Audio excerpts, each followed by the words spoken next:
तो एक क्वेश्चन करते हैं, है ना। कोई फंक्शन दे रखा है, लेट एफ कहाँ से कहाँ डिफाइंड है, 1/2 से 1, है ना। डोमेन बहुत छोटी सी डोमेन है, हाफ से 1 के बीच में ही है। To all real be a positive non constant and differentiable function, है ना। ये जो फंक्शन के बारे में दे रखा है इसको भी अपन ध्यान में रखेंगे जब इसका सॉल्यूशन निकालेंगे तब। Such that F dash x is less than 2f(x). अच्छा, एक इनिशियल कंडीशन भी दे रखी है, तो इस इंटीग्रल की वैल्यू निकालनी है अपने को। वैल्यू नहीं निकालनी है, इस इंटीग्रल की लिमिट्स निकालनी है basically. Lies in the interval, किस इंटरवल में ये फंक्शन लाई कर सकता है, जो फंक्शन इस इनइक्वालिटी को सेटिस्फाई करता हो। तो ये क्या दे रखा है ना, इसको एक बार पहले लिखते हैं। y जो है वो क्या है, f(x). इसको अपन क्या लिख सकते हैं, dy/dx is less than 2f(x). तो अब देखें, डिफरेंशियल इक्वेशन हमको इनइक्वालिटी के फॉर्म में दे रखी है। तो पहली चीज तो क्या है, इसको अपने को ना विजुलाइज करना है। विजुलाइज करना है कि इसका मतलब क्या निकल रहा है ना। ये है क्या, ये चीज किस चीज को रिप्रेजेंट करती है। ठीक, तो ऐसा करते हैं, एक स्ट्रेट लाइन की इक्वेशन से रिलेटेड इनइक्वालिटी लेते हैं और देखते हैं कि वो इनइक्वालिटी किस चीज को रिप्रेजेंट करती थी। ठीक, सपोज अपने को दे रखा है कि y is less than 2x+2। तो ये अपने को मालूम है ये इनइक्वालिटी क्या रिप्रेजेंट करती थी। ये इनइक्वालिटी एक रीजन को रिप्रेजेंट करती थी, एक स्ट्रेट लाइन को नहीं रिप्रेजेंट कर रही है, एक रीजन को रिप्रेजेंट कर रही है, सेट ऑफ पॉइंट्स, है ना। कोऑर्डिनेट ज्योमेट्री में अपन कर चुके हैं, इसको बनाते हैं, इसको ड्रॉ करते हैं एक बार। तो ये रीजन जो है वो अपन कैसे पता करते थे, आप रिकॉल करें तो पहले तो हम क्या करते थे भाई, ये स्ट्रेट लाइन की इक्वेशन ड्रॉ करते थे। और ये स्ट्रेट लाइन जो है वो किस तरह की बनेगी, है ना, रफली कुछ इस टाइप का है ना, 2 का स्लोप है इसका, पॉजिटिव स्लोप। ये स्ट्रेट लाइन कुछ इस टाइप की बन जाएगी। और ये स्ट्रेट लाइन पे जितने पॉइंट्स हैं, जितने पॉइंट्स हैं स्ट्रेट लाइन पे, ये वाले सारे पॉइंट्स, ये इस इक्वेशन को सेटिस्फाई करते हैं, ये तो क्लियर ही है। पर यहाँ पे क्या है, यहाँ पे इक्वालिटी है और हमको क्या चाहिए, हमको चाहिए y लेस देन 2x+2। यहाँ पे लेस देन है, तो हमको वो सेट ऑफ पॉइंट्स चाहिए जो कि इस इनइक्वालिटी को सेटिस्फाई करते हैं। तो आप रिकॉल करें अपन कैसे पता करते थे भाई, अपन कोई भी एक पॉइंट ले लें, है ना। और सबसे इजी पॉइंट क्या होता था भाई, ओरिजिन, है ना। तो ओरिजिन हमने पॉइंट ले लिया और उसकी वैल्यूज यदि अपन यहाँ पे डालें तो लेफ्ट हैंड साइड 0 हो जाएगा और राइट हैंड साइड क्या हो जाएगा, 2 हो जाएगा, जो कि दिख रहा है कि इस इनइक्वालिटी को सेटिस्फाई करता है।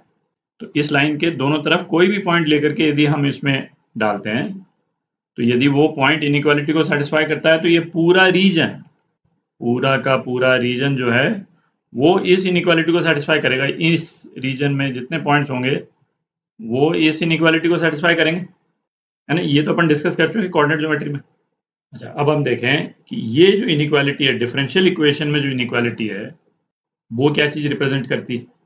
तो इसमें इस वाले केस में भी, है ना, हम क्या करेंगे, dy/dx is equal to 2y is equal to use करके, और हमको एक इनिशियल कंडीशन तो दे ही रखी है, तो इज इक्वल टू यूज करके हम इस डिफरेंशियल इक्वेशन को सॉल्व करेंगे। इनिशियल कंडीशन यूज करके एक हमारे पास में क्या आ जाएगा, हमारे पास में एक कर्व आ जाएगा। ठीक है, ये तो क्लियर है।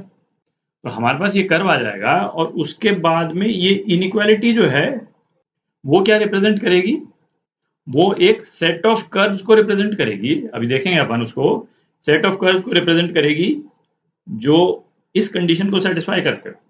भाई हमने ये वाली कंडीशन तो नहीं लगाई ना यहाँ पे, यहाँ तो हमने इक्वालिटी लगा दिया।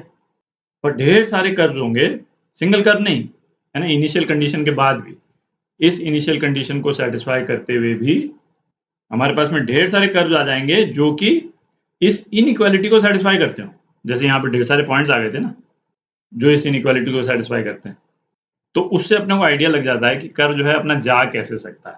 एक कर्व नहीं आएगा, ढेर सारे कर्व आएंगे, है ना, इन्फिनिट कर्व आएंगे बेसिकली।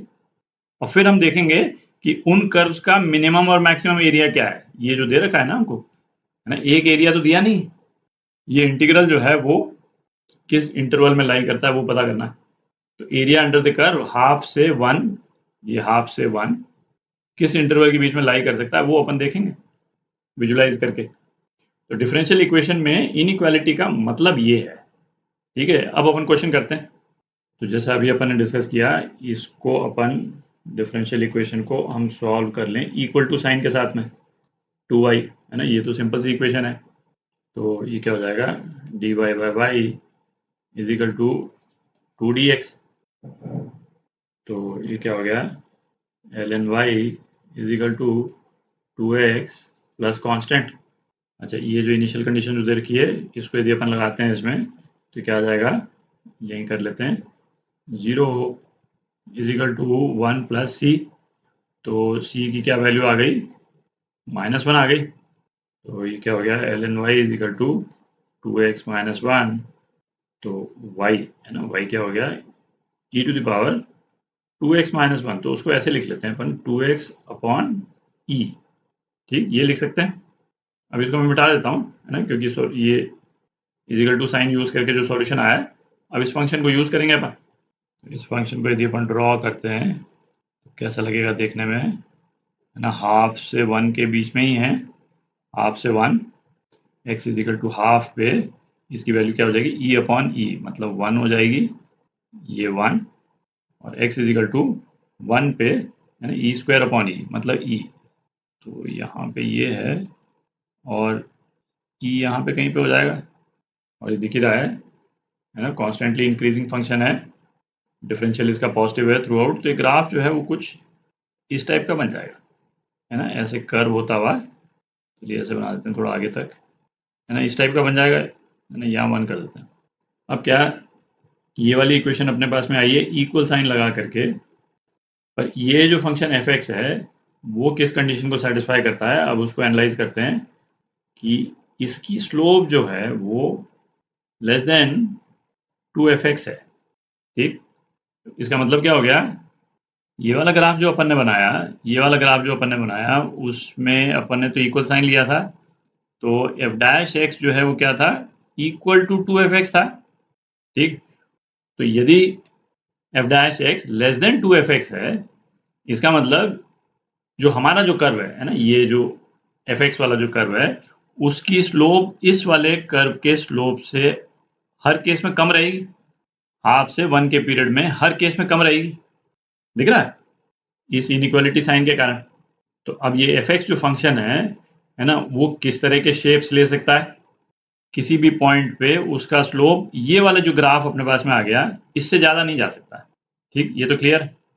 और x is equal to half पे, है ना, ये 1 से ही शुरू हो रहा है, 1 से शुरू हो रहा है, तो ये वाला ग्राफ जो है वो इस तरह से जा सकता है ना, स्लोप कॉन्टिन्यूसली इससे कम है, ये वाइट वाला जो मैंने बनाया उससे कम ही है, ऐसे करके भी जा सकता है ना, ऐसे करके भी जा सकता है, आप देख लें।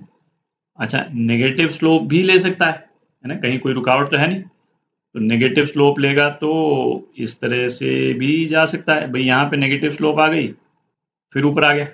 अच्छा, हमको क्या चाहिए, ये इंटीग्रल एस्टिमेट करना है ना, area under the curve estimate करना है। तो लोअर लिमिट क्या होगा, वैसा ग्राफ जिसका एरिया मिनिमम हो, तो वैसा कौन सा ग्राफ आप देख सकते हैं, भाई वैसा ग्राफ आप देख सकते हैं यहाँ से, यदि इसकी स्लोप नेगेटिव इन्फिनिटी को टेंड करती हुई यदि आए, इस तरह से आए ग्राफ, कहीं कोई रुकावट नहीं, है ना, हमको तो ये सेटिस्फाई कराना है। ठीक, और यहाँ उसके बाद में, है ना, एक इंपॉर्टेंट पॉइंट यहाँ पे क्या दे रखा है, ये ग्राफ पॉजिटिव है, नीचे नहीं जा सकता, एक्स एक्सिस के नीचे नहीं जा सकता, तो ये यहाँ पहुँच गया, उसके बाद में, है ना, जीरो स्लोप पे चला जाएगा, और जीरो स्लोप जो है वो इस वाली स्लोप से तो कम ही है, दिख ही रहा है, दिख रहा है। तो ये जो एरिया अंडर द कर्व वाले जो ग्राफ्स हैं, कौन कौन से हो गए, 2 ग्राफ हो गए। Minimum area under the curve वाला ग्राफ कौन सा हो गया, ये हो गया, ये आपको विजुलाइज ही करना पड़ेगा, है ना, और कोई तरीका नहीं है, इसको विजुलाइज ही करना पड़ेगा आपको, minimum area under the curve. और maximum area under the curve वाला ग्राफ कौन सा हो गया, जिसकी स्लोप कॉन्स्टेंटली fx से कम रह रही, ये वाला हो गया, दिख रहा है, ये maximum area under the curve, जो बिल्कुल व्हाइट वाले को ऑलमोस्ट टच करता हुआ जा रहा है, इसके ऊपर नहीं जा रहा है, क्योंकि नहीं तो फिर ये तो इक्वल साइन हो जाएगा, बट बिल्कुल टच करता हुआ जा रहा है ना, अपने को यहाँ पे तो राउंड ब्रैकेट दिए में, तो अब अपन निकाल सकते हैं भाई, मिनिमम एरिया, मिनिमम हाफ से 1 fx dx, ये क्या हो गया, 0 ही हो गया, दिख रहा है, ये पिंक वाले ग्राफ का एरिया अंडर द कर्व, ये तो 0 ही है। और मैक्सिमम, मैक्सिमम वो किसको टेंड करेगा, ये जो व्हाइट वाला कर्व जो अपन ने निकाला, ये वाला, ये वाला, है ना, इसी का एरिया, इस पे रीच नहीं करेगा बट इसको टेंड करेगा, है तो इसी का एरिया निकाल देना है अपने को। तो इसका एरिया क्या हो जाएगा 1/e 1/2 से 1 e⁻²x। तो ये क्या हो गया 1/e e⁻²x अपॉन 2 हाफ से 1। तो ये क्या आ गया e-1/2। ठीक, तो ये मिनिमम लिमिट और ये मैक्सिमम लिमिट इसके एरिया की। तो डी पार्ट है ना, ये आपका आंसर।